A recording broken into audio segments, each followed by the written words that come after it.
नमस्कार सभी को। मैं Navneet Gautam classes of physics में आप सभी का स्वागत करता हूं। तो मैथमेटिकल फिजिक्स में वेक्टर अलजेब्रा में vector product in terms of components मैं आपको उसकी कुछ थ्योरम करा रहा था और मैंने 3 थ्योरम आपको करा दी थी। ठीक है, आइए थ्योरम नंबर 4 पर चलते हैं। देखो थ्योरम नंबर 4 क्या कहती है। थ्योरम नंबर 4, ध्यान देना, 3 वेक्टर हैं, वेक्टर ए, वेक्टर बी और तीसरा क्या है, वेक्टर सी। तो ये है theorem vector A cross vector B plus vector C plus, ठीक है, vector B cross vector C plus vector A, ठीक है, प्लस वेक्टर ए क्रॉस देखो ध्यान देना, वेक्टर ए बी यानी A B C, B C ए, ठीक है जी।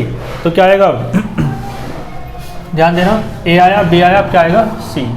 तो vector C cross vector A plus vector B, ठीक है। हालांकि आपको याद नहीं रखना, लेकिन फिर भी यदि याद रखने का मेथड क्या है, यहाँ ए आ रहा है, यहाँ बी आ रहा है और यहाँ सी आ रहा है, ठीक है। एक ए यहाँ आ रहा है तो ए के अलावा जो दोनों हैं वो ब्रैकेट में आएंगे। यहाँ बी आ रहा है तो बी के अलावा जो दोनों हैं वो ब्रैकेट में आएंगे। यहाँ सी आ रहा है तो सी के अलावा जो दोनों हैं वो ब्रैकेट में आएंगे, ठीक है। और ये किसके बराबर होता है, 0 के। तो ये आपकी थ्योरम नंबर 4 है, ये आपको सिद्ध करनी है, ठीक है। तो थ्योरम नंबर 4 क्या कहती है, 4 any 3 vectors, vector A, vector B and vector C, ये होता है किसके बराबर, 0 के। ये आपको प्रूफ करना है, ठीक है। तो लेके चलेंगे प्रूफ। देखो ध्यान देना, प्रूफ में ये लेके चलो, है ना, we have vector A cross vector B plus vector C plus vector B cross vector C plus vector A plus vector C cross vector A plus vector B. ये लेके चल रहे हो LHS, किसके बराबर ला दोगे, 0 के बराबर ला देंगे, ठीक है जी। तो देखो मल्टीप्लाई कर लो, डिस्ट्रीब्यूशन ला लगा लो। डिस्ट्रीब्यूशन ला क्या कहता है कि इसकी मल्टीप्लाई इसमें भी हो जाती है और इसमें भी हो जाएगी, दोनों में।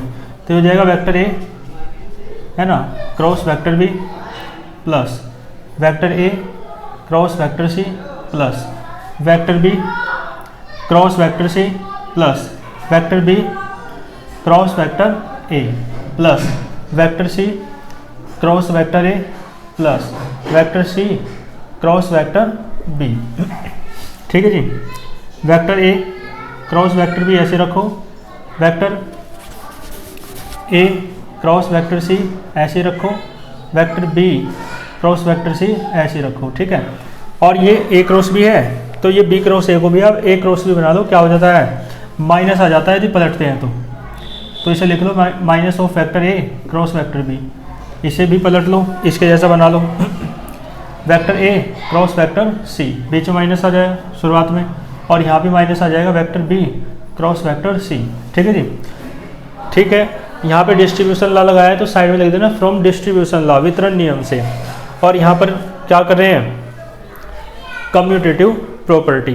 कम्यूटेटिव प्रॉपर्टी नहीं कहेंगे, हालांकि इस तरीके से है कि 2 वेक्टर हैं जैसे मान लो, ठीक है, तो उन्हें पलटते हैं ना, मतलब तो फिर माइनस क्या आ जाता है, बाहर आ जाता है। इस तरीके से आप दिखा सकते हो। ये वाली प्रॉपर्टी आपने यहाँ लगाई है तो आपको दिख रहा है ये इससे कट जाएगा, है ना, ये इससे कैंसिल और ये इससे कैंसिल, तो किसके बराबर आया, 0 के। तो LHS लेके चले, RHS ले आए, लिख देना हेंस प्रूव, ठीक है। ये थी आपकी थ्योरम नंबर 4। इसके बाद चलते हैं थ्योरम नंबर नेक्स्ट पर।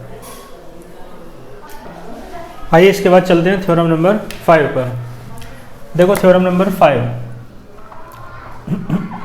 इसमें भी कोई 3 वेक्टर्स हैं, तो है ना, vector A, vector B and vector C, 3 vector हैं। और सच दैट, इस प्रकार से हैं ये कि तीनों का जो वेक्टर प्रोडक्ट है ना, वो वेक्टर सम जो है वो किसके बराबर है, 0 के। यानी vector A plus vector B plus vector C बराबर 0 दे रखा है। तो आपको सिद्ध करना है कि vector A cross vector B बराबर है vector B cross vector C के, और ये बराबर है vector C cross vector A के। क्लियर है? ये आपको सिद्ध करना है। तो यानी ये दे रखा है और ये आपको प्रूफ करना है। तो देखो प्रूफ करेंगे, ठीक है, ध्यान देना। Vector A cross vector B लाना है, पहले वो लेके चलो जो दे रखा है। We have vector A plus vector B और प्लस वेक्टर सी बराबर किसके हो जाएगा? 0 के। देखो vector A cross vector B लाना है, तो वेक्टर ए ये है, यानी इसमें किसकी मल्टीप्लाई होनी चाहिए? वेक्टर बी की। तो vector A cross vector B आ जाएगा।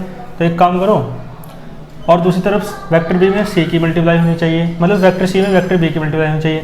तो सी को इधर ले जाओ, फिर दोनों तरफ वेक्टर बी से मल्टीप्लाई कर देंगे। तो इसे लिख लो vector A plus vector B बराबर माइनस ऑफ वेक्टर सी, ठीक है।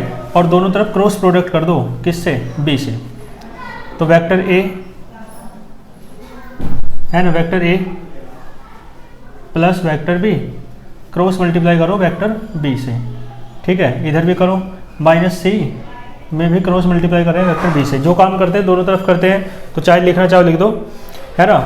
ऑन बीइंग, है ना, on being cross multiplication by vector B, vector B से क्रॉस मल्टीप्लाई करने पर या क्रॉस प्रोडक्ट करने पर, क्रॉस प्रोडक्ट यही सदिश गुणनफल।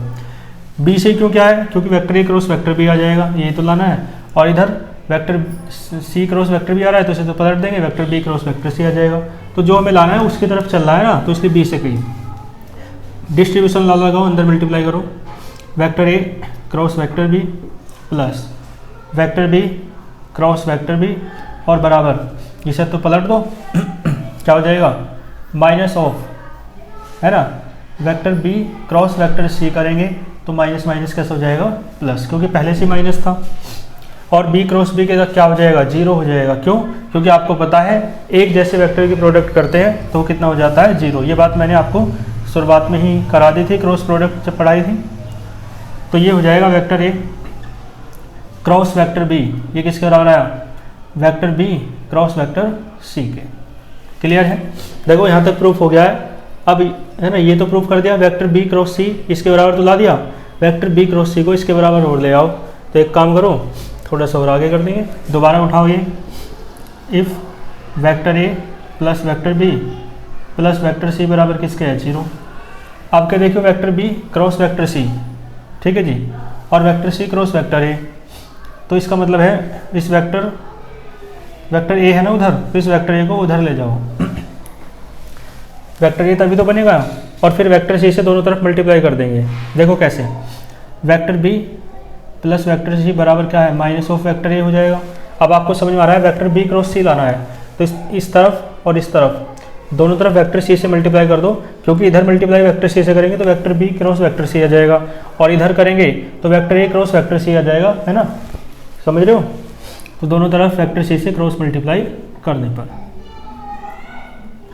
लिखना नहीं है, लिखने की क्या ज़रूरत है, अब तो आप बड़ी क्लास में आ गए हो, करो बस डायरेक्ट। और इतना तो सब समझते हैं कि भाई क्रॉस बी आ गया तो दोनों तरफ हो रहा है काम, ठीक है। Minus A vector A cross vector C. एक बात और, इधर वेक्टर सी इस साइड है तो इधर भी इस साइड ही होना चाहिए, कभी है ना इस साइड कर दो, ऐसे नहीं करना, क्रॉस प्रोडक्ट है इसमें आगे पीछे नहीं कर सकते। डिस्ट्रीब्यूशन ला लगाओ, तो vector B cross vector C plus vector C cross vector C बराबर, इसे पलट लो, vector C cross vector A हो जाएगा, माइनस बाहर आएगा, माइनस माइनस प्लस हो जाएगा। और आप देखो vector C cross vector C क्या हो जाएगा? 0 हो जाएगा, जैसे कि पहले हुआ था। तो ये आएगा vector B cross vector C बराबर vector C cross vector A, equation number second. और ये vector C cross vector C कितना हो गया? ये 0 हो गया, ठीक है। तो आप देखो वेक्टर ए, देखो समीकरण 1 व 2 से, from first and second proof हो तो गया, इक्वेशन फर्स्ट और सेकंड से। वी हैव, देखो वेक्टर ए क्रॉस मतलब वेक्टर बी क्रॉस सी इसके बराबर भी है, वेक्टर बी क्रॉस सी इसके बराबर भी है, ठीक है। तो इसका मतलब जो वेक्टर बी क्रॉस सी है ना, वो किसके बराबर है? वेक्टर बी क्रॉस सी इसके बराबर भी है, किसके? Vector C cross vector A के। और vector B cross C vector A cross vector B के बराबर भी है, ठीक है जी। बस यही तो प्रूफ करना था आपको, लिख देना हैंस प्रूव्ड। ठीक है, समझ में आ गया होगा आपको। करो नोट यहाँ तक। आइए चलते हैं थ्योरम नंबर 6 पर। थ्योरम नंबर 6, देखो थ्योरम नंबर 6 क्या कहती है। थ्योरम नंबर 6 कहती है for any two vectors, vector A and vector B, दो वेक्टर्स हैं, पहला है वेक्टर ए, ठीक है, और दूसरा है आपका वेक्टर बी। क्लियर है। आपको करना क्या है, आपको देखो क्या है, vector A minus vector B cross vector A plus vector B, ये आपके बराबर है 2 इंटू वेक्टर ए, है ना, plus vector A cross vector B. ये आपको सिद्ध करना है, ठीक है जी। क्लियर है। देखो इसे प्रूफ करेंगे, इसे लेके चलेंगे प्रूफ। वी हैव, इसे लेके चलो, ये ला देंगे। तो vector A minus vector B, बहुत आसान से थ्योरम है ना, ये सभी जो चल रही हैं अभी ये लेके चल रहे हैं, ठीक है। तो मल्टीप्लाई कर लो, डिस्ट्रीब्यूशन लॉ लगा लो। वेक्टर ए को पकड़ो, दोनों में मल्टीप्लाई कर दो, वेक्टर बी को पकड़ो, फिर दोनों में मल्टीप्लाई कर दो। तो वेक्टर ए की वेक्टर ए में करोगे, vector A cross vector A, cross जरूर लगाना है। वेक्टर ए की वेक्टर बी में कर दो, तो plus vector A cross vector B plus vector B cross vector A, बीच में माइनस आएगा क्योंकि बी का साइन क्या है, माइनस का, तो माइनस का vector B cross vector A, ठीक है, और minus plus minus vector B cross vector B, ठीक है जी। तो आप देखो vector A cross vector A क्या हो जाएगा, 0। मैंने बताया था सेम वेक्टर्स की प्रोडक्ट करोगे तो 0 आता है, और plus vector A cross vector B, ठीक है, माइनस, इसे पलटोगे तो बीच में प्लस आ जाएगा, vector A cross vector B, और ये सेम वेक्टर की प्रोडक्ट करेंगे तो 0, 1 और 1 2, तो 2 into vector A cross vector B, ठीक है जी, और ये तो 0 हो गया, और ये सारा बिल्कुल ऐसा का ऐसे, minus vector B cross vector A plus vector B, यही आपको प्रूफ करना था, ठीक है। बाकी देखो आगे भी कह दें तो ये इसके बराबर हो जाएगा। आपको एक फॉर्मूला पता है, modulus of vector A plus vector B, ये वाला modulus of vector A cross vector B, plus नहीं क्रॉस, ये फॉर्मूला है पैरेललोग्राम, जो समांतर चतुर्भुज था उसके एरिया का, ठीक है। तो यहाँ पे ए क्रॉस बी पर मॉडुलस नहीं है, तो मैंने बताया था मॉडुलस लग रहा है तो एरिया, और मॉडुलस नहीं लग रहा है तो वेक्टर एरिया। तो ये वेक्टर एरिया हो जाएगा 2 इंटू क्या हो जाएगा, वेक्टर एरिया, और वेक्टर एरिया किसका, समांतर चतुर्भुज का, पैरेललोग्राम का, पैरेललोग्राम का, ठीक है। ये वेक्टर एरिया किसका हो जाएगा, पैरेललोग्राम का। और पैरेललोग्राम कौन सा है ना, ऑफ एडजेसेंट साइड्स, जिसकी जो भुजाएं हैं, लगी हुई भुजाएं एक दूसरे से, यानी जो संलग्न भुजाएं हैं, संलग्न यानी एक साथ लगी हुई, वेक्टर ए ऐसे वेक्टर बी ऐसे, है ना, समबाहु त्रिभुज की दो भुजाएं जो हैं, वो समबाहु क्या बोल रहा हूँ, जो क्या बोलते हैं, समांतर चतुर्भुज की जो भुजाएं हैं, ठीक है। Vector area of parallelogram of adjacent sides, adjacent यानी संलग्न, और साइड्स क्या क्या है, vector A and vector B, ठीक है। तो आप इसे ऐसे भी कह सकते हो, ये भी आपके में प्रूफ करने को आ सकता है, ये भी या ये है, ठीक है। तो मैंने कर दिया है, करो इसे नोट, फिर आगे चलते हैं।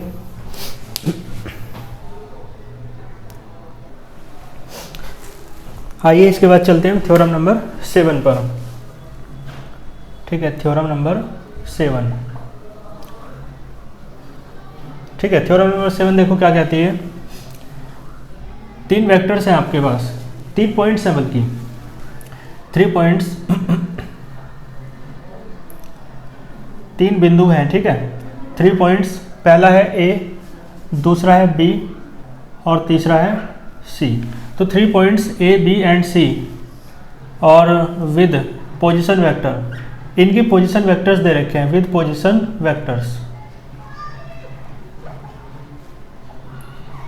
ठीक है। पॉइंट ए का जो पोजीशन वेक्टर है वो मान लो वेक्टर ए है, पॉइंट बी का वेक्टर बी और पॉइंट सी का वेक्टर सी, यानी क्रमशः है ये, तो क्रमशः को कहते हैं रेस्पेक्टिवली इंग्लिश में, है ना। तो 3 पॉइंट है जिनके पोजीशन वेक्टर क्रमशः respectively vector A, vector B, vector C हैं, और ये तीनों पॉइंट्स कैसे हैं, आर कोलिनियर। कोलिनियर यानी समरेखीय, है ना, एक ही रेखा में है। तो if and only if and only if, देखो मैंने एक चिन्ह बनाया था IFF, तो या तो IF है ना, IFF आ जाए, या पूरा लिख they if and only if, ठीक है। तो इसका अर्थ क्या होता है, इफ एंड ओनली इफ, और इसके लिए मैंने बताया था क्या होता है। तो आपको सिद्ध करना है vector B cross vector C, ठीक है, plus vector C cross vector A plus vector A cross vector B, ये किसके बराबर आएगा, 0 के, ठीक है। तो देखो यदि ये इफ एंड ओनली इफ ना होता तो फिर दिया होता कि ए बी सी जो है कोलिनियर है, पॉइंट्स समरेखीय बिंदु हैं, और आपको ये सिद्ध करना है। लेकिन अब चूंकि इफ एंड ओनली इफ दिया है, तो इसका मतलब है यदि ये तीनों पॉइंट्स कोलिनियर है तो आपको ये सिद्ध करना है, और यदि ये है तो आपको सिद्ध करना है कि तीनों में पॉइंट्स कैसे हैं, कोलिनियर हैं, यानी दोनों तरफ से सिद्ध करना है, रिवर्सिबल है ना। तो चलो इसे करते हैं, यानी ये दोनों तरफा से होना है, ठीक है जी। चल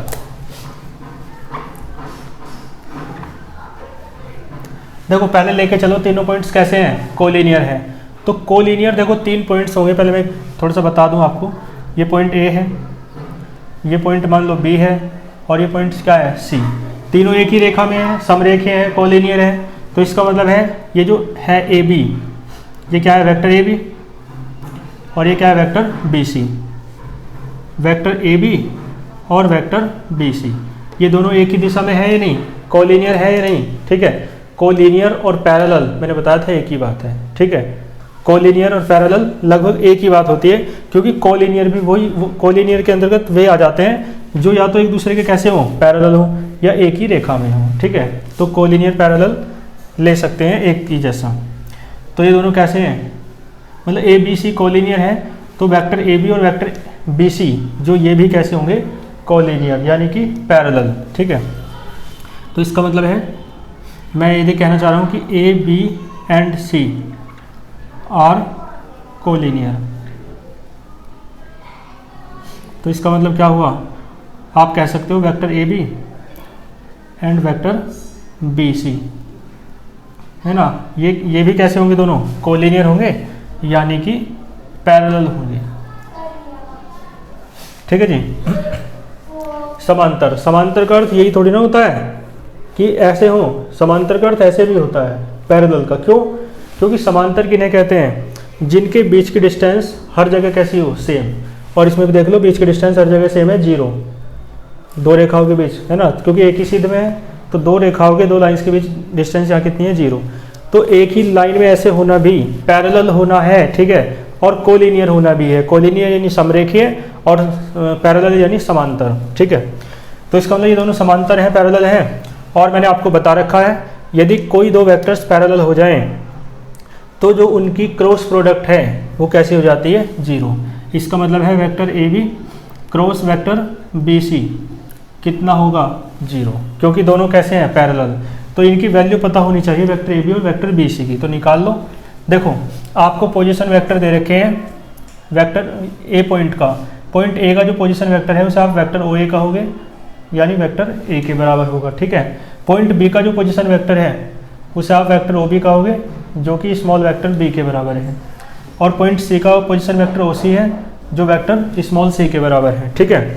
तो यहाँ से ए बी निकाल लो। ये कैसे निकलता है बता रखा है, जो बाद वाला है वो पहले आता है, माइनस जो पहला है वो बाद में आता है। वेक्टर ए बी हो जाएगा vector O B minus vector O A. Vector O B कितना है, वेक्टर बी, और वेक्टर ओ ए कितना है, vector A. Vector B C कितना है, कितना हो जाएगा, vector O C minus vector O B.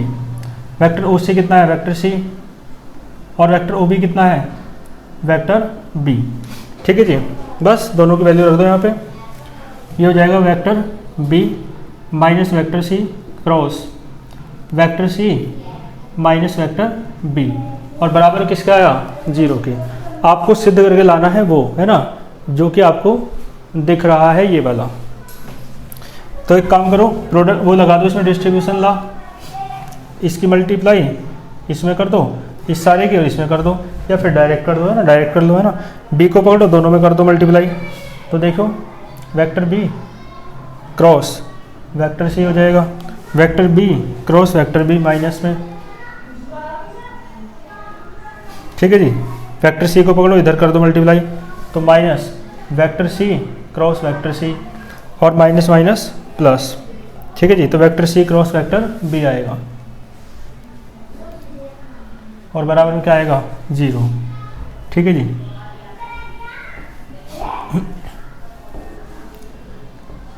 Clear है। देखो vector B cross vector B 0 हो जाएगा। हमें लाना क्या है, ठीक है, दोबारा चेक करते हैं एक बार। Vector B cross vector C, ठीक है, vector B cross vector B, बिल्कुल सही। Vector C cross vector C और vector minus minus plus vector C cross vector B, ठीक है। देखो vector B cross vector C लाना है, आ गया, ठीक है। और vector C cross vector A और लाना है, तो वेक्टर ए बी दे रखा है बी माइनस ए, और ये हाँ vector O B minus vector O ए,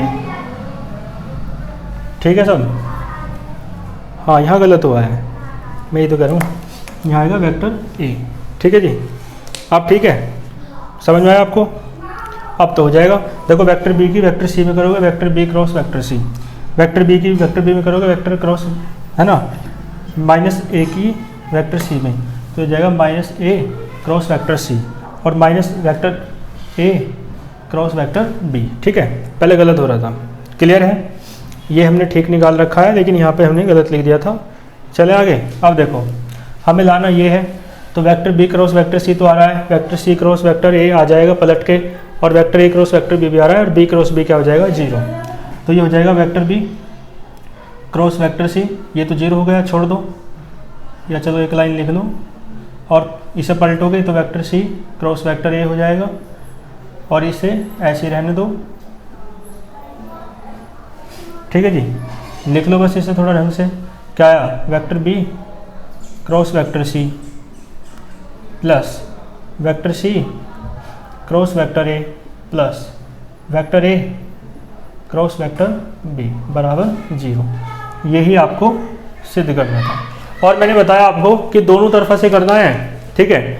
यानी आप ये लेके चल रहे हैं, ये लेके चल रहे हैं कि ए बी सी तीनों कोलिनियर पॉइंट है, तो आपको सिद्ध करना है ये, ठीक है। और अब ये लेके चलेंगे तो आपको सिद्ध करना है कि ए बी सी तीनों कैसे पॉइंट है, कोलिनियर पॉइंट्स हैं, ठीक है। तो इसके लिए डबल मेहनत करने की ज़रूरत नहीं है आपको।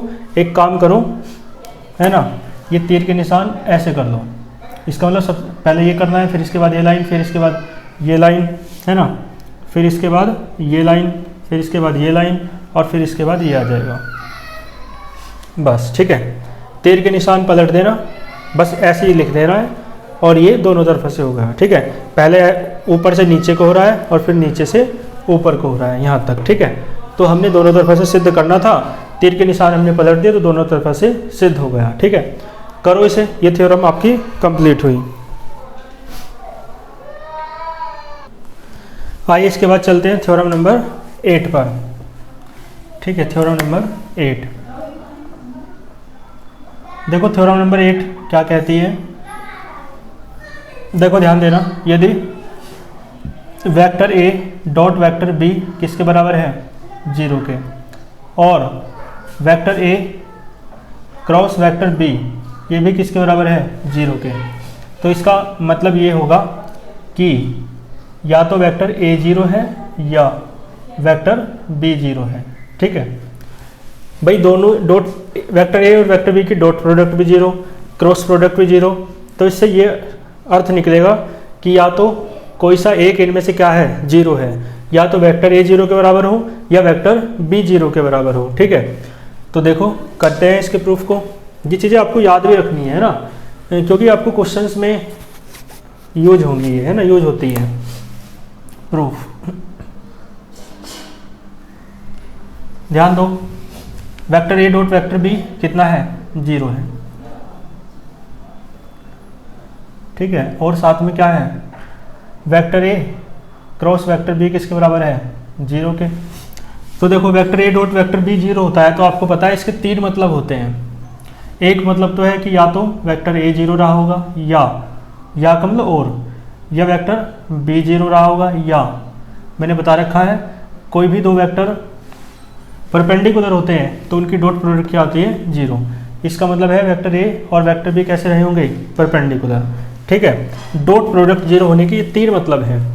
और साथ में एंड क्रॉस प्रोडक्ट 0 होने के भी 3 मतलब है कि या तो वेक्टर ए 0 रहा होगा, या वेक्टर बी 0 रहा होगा, या वेक्टर ए और वेक्टर बी एक दूसरे के पैरेलल होंगे, एक दूसरे के पैरेलल समांतर होंगे। बता रखा है ना कि किन्हीं दो वेक्टर्स की प्रोडक्ट 0 है, क्रॉस प्रोडक्ट 0, तो दोनों पैरेलल हैं। ये दोनों पैरेलल हैं तो उनकी क्रॉस प्रोडक्ट कैसी होगी, 0, ठीक है। और ये बात पहले बताई थी, कोई भी दो वेक्टर्स की डॉट प्रोडक्ट 0 है तो इसका मतलब है दोनों एक दूसरे के परपेंडिकुलर होंगे, या दो वेक्टर एक दूसरे के परपेंडिकुलर है तो उन दोनों की डॉट प्रोडक्ट कैसी होगी, 0। तो इससे तो ये 3 निष्कर्ष निकल रहे हैं, इससे ये 3 निष्कर्ष निकल रहे हैं, ठीक है। ये 3 निष्कर्ष उसके हैं और ये 3 निष्कर्ष इसके हैं, ठीक है। अब आप एक बात देख के बताओ, इनमें से ये वाला निष्कर्ष और ये वाला निष्कर्ष तो दोनों में सेम है, लेकिन ये वाला निष्कर्ष इसमें और इसमें ये वाला निष्कर्ष दोनों कैसे हैं, डिफरेंट हैं। तो चूंकि वेक्टर ए वेक्टर बी के या तो परपेंडिकुलर हो सकता है या पैरेलल हो सकता है, समांतर, है ना। दोनों चीज़ें एक साथ नहीं हो सकती कि वेक्टर ए वेक्टर बी के परपेंडिकुलर भी है और पैरेलल भी है, दोनों चीज़ें एक साथ तो हो नहीं सकती। तो मैं कहना चाह रहा हूँ कि वेक्टर ए और vector B, vector A perpendicular है वेक्टर बी के, एक तो ये बात, और ये दूसरी बात कि वेक्टर ए पैरेलल है वेक्टर बी के। ये दोनों बातें हैं ना, कैन नेवर, कैन माने सकना, है ना, कैन नेवर होल्ड टुगेदर। इसका मतलब है ये दोनों बात साथ साथ नहीं हो सकती हैं। इसका सीधा सा मतलब है जब ना तो ये है और ना ये है तो फिर तो यही बचा कि या तो वेक्टर ए 0 है या वेक्टर बी 0 है, क्योंकि दोनों में ये बात क्या है, सेम। तो यहाँ से निष्कर्ष लिया निकलेगा कि ना तो ये है, जब ना ये है ना वो है, इसका मतलब इन दोनों में से एक है कि या तो एक वेक्टर ए 0 है या वेक्टर बी 0 है, ठीक है। Hence proved. थ्योरम कंप्लीट हुई, करो नोट। आइए इसके बाद चलते हैं थ्योरम नंबर 9 पर। Theorem number 9। देखो थ्योरम नंबर 9 क्या कहती है। देखो ध्यान दे रहा हूँ कि यदि vector A dot vector B बराबर है vector A dot vector C के, ठीक है, and vector A cross vector B बराबर है vector A cross vector C के, ठीक है जी। और साथ में दिया है कि वेक्टर ए जो है ना वो 0 के बराबर नहीं है, तो आपको सिद्ध करना है देन कि जो वेक्टर बी है वो वेक्टर सी के बराबर होगा, ठीक है। ये बात आपको सिद्ध करनी है, ठीक है, कोई दिक्कत वाली बात नहीं होगी। Vector A dot vector B किसके बराबर है, vector A dot vector C के। Vector A cross vector B किसके बराबर है, vector A cross vector C के। और ए 0 के बराबर नहीं है वेक्टर ए, और आपको सिद्ध क्या करना है, वेक्टर बी किसके बराबर है, वेक्टर सी के। अब इसे प्रूफ करते हैं, बहुत आसान सा है, मैथमेटिक्स है और इसमें कोई रटने वाली बात नहीं है। तो ये फिजिक्स जो है, ये फिजिक्स आपके लिए, है ना, इस तरीके का आपको फील नहीं कराएगी कि आप चीज़ों को याद रखना पड़ रहा है, ठीक है, क्योंकि मैथमेटिक्स है, याद रखने की चीज़ें नहीं है, बस प्रैक्टिस करो अधिक से अधिक, ठीक है। तो देखो ये लेके चलो पहले, if vector A dot vector B बराबर है vector A dot vector C, इसे इधर ले आओ, vector A dot vector B minus vector A dot vector C बराबर 0। कॉमन आ रहा है कुछ, वेक्टर ए कॉमन ले लो, dot vector B minus vector C बराबर 0।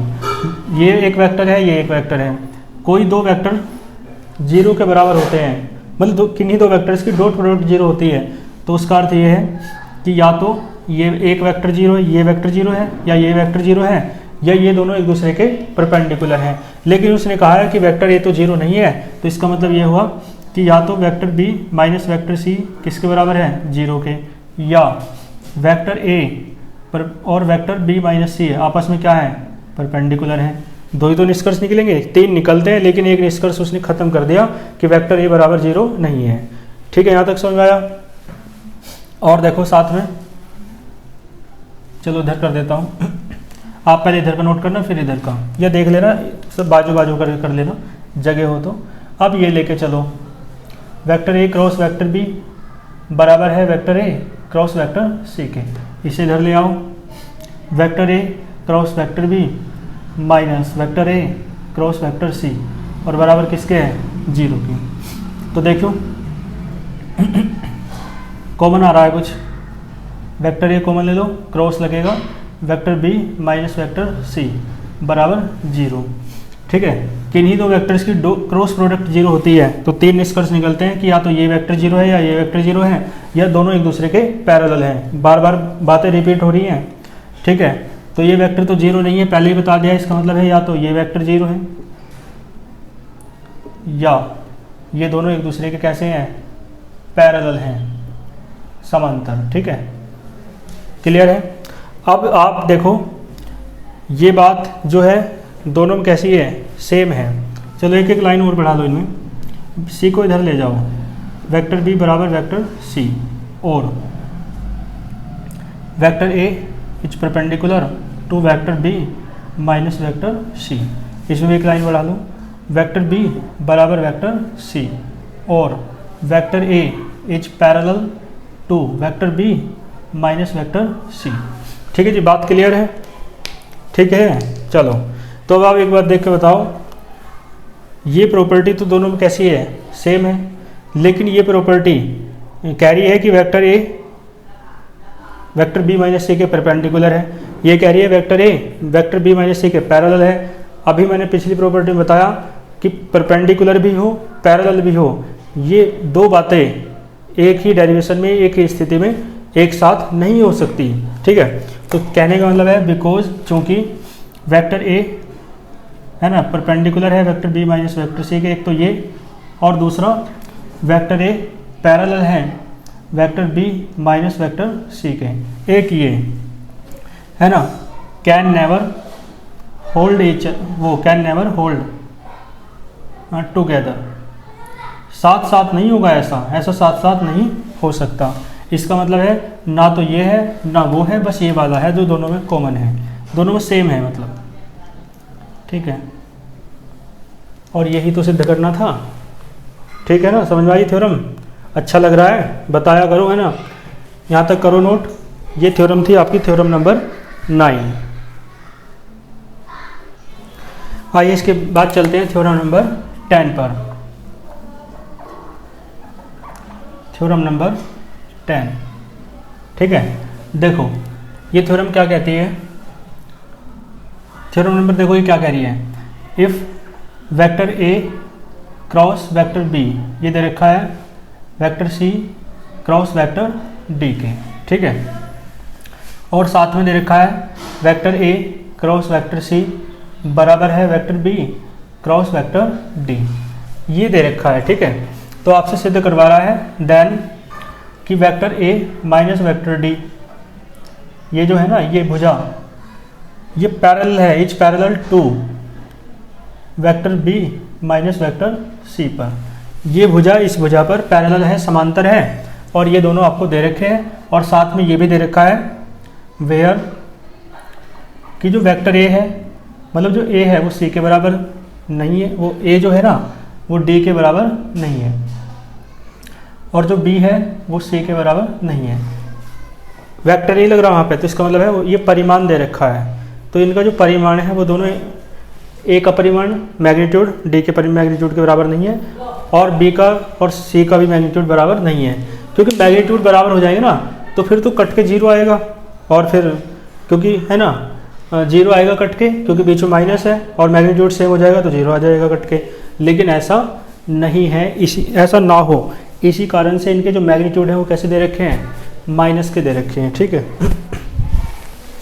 आओ इसे प्रूफ करते हैं।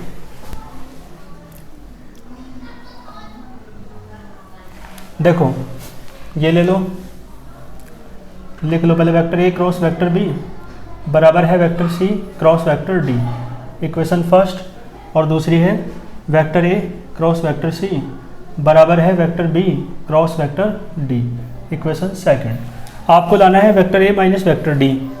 ठीक है, तो एक काम करते हैं, माइनस लाना है ना तो घटा लो, समीकरण एक में से दो घटा लो, equation first minus equation second. तो घटा लो vector A cross vector B minus vector A cross vector C बराबर vector C cross vector D. इसमें से घटा लो ये vector B cross vector D. ठीक है जी, यहाँ से देखो कुछ कॉमन आएगा क्या, वेक्टर ए कॉमन आ रहा है यहाँ पर तो, और यहाँ को क्या कॉमन आ रहा है, वेक्टर डी। तो यहाँ से वेक्टर ए कॉमन ले लो, क्रॉस क्या बचेगा, vector B minus vector C बराबर, इधर देखो क्या कॉमन आ रहा है, वेक्टर डी। तो ये बचेगा vector C minus vector B और क्रॉस वेक्टर डी। ठीक है, क्रम नहीं बदलना, यहाँ पे बाद में है तो यहाँ भी बाद में रहेगा, और यहाँ ए शुरुआत में था तो यहाँ भी शुरुआत में रहेगा। ठीक है जी, देखो vector A cross vector B minus vector C बराबर, माइनस कॉमन ले लूँ तो ये बचेगा vector B minus vector C.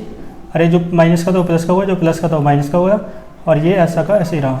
ये माइनस का है ना, अब इस सारे को उठा के इधर ले आओ तो ये हो जाएगा vector A cross vector B minus vector C.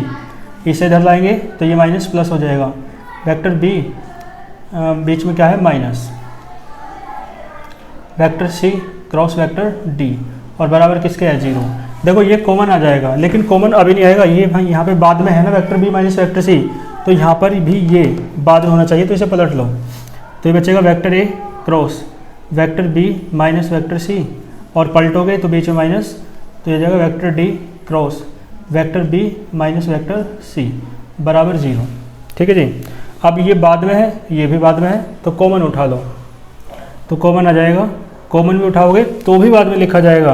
तो ये बचेगा vector A minus vector D cross vector B minus vector C बराबर जीरो।